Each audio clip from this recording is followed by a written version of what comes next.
l'Union européenne a décidé lundi 29 mai d'infliger des sanctions individuelles à 9 responsables de l'appareil sécuritaire de la République démocratique du Congo, dont 3 ministres ou anciens ministres du régime Kabila, pour de graves violations des droits de l'homme. 9 hauts responsables congolais sont désormais interdits de voyager dans l'Union européenne, et leurs avoirs y ont été gelés. Ces sanctions ont été prises lundi 29 mai par le Conseil européen en réponse aux entraves au processus électoral et aux violations des droits de l'homme qui y étaient liées. C'est l'appareil sécuritaire congolais qui est visé à travers cette décision.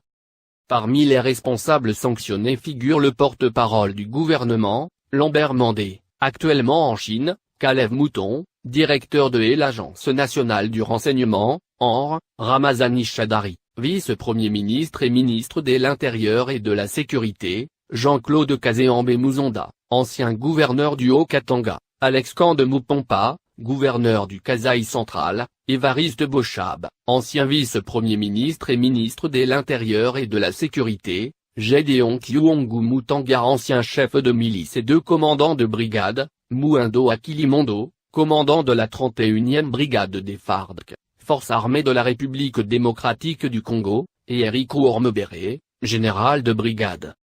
Ces noms viennent grossir la liste de 7 personnes déjà soumises aux mêmes sanctions depuis décembre 2016 parmi lesquelles on trouvait Célestin Kanyama, commissaire de la police nationale congolaise ou encore le commandant de la garde républicaine, Ilouon Akamput. Suite à cette première liste, le gouvernement congolais avait qualifié d'illégales les sanctions. Aujourd'hui, s'il n'a pas encore réagi officiellement, un responsable proche des autorités accuse lui de chercher à déstabiliser la RDC, comme la Libye ou l'Irak, rapportait l'AFP. Les sanctions interviennent au moment où l'élu reste gravement préoccupé par la détérioration de la situation en RDC et que la crise dans le Kasaï a atteint une ampleur exceptionnelle sur le plan à la fois sécuritaire, humanitaire et des droits de l'homme, selon le communiqué publié à Bruxelles.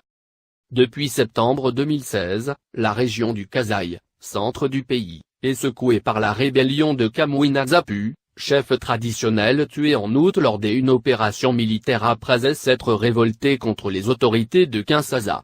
Selon l'ONU, ces violences ont fait plus de 400 morts et causé le déplacement de 1,27 million de personnes. Merci de nous avoir suivis.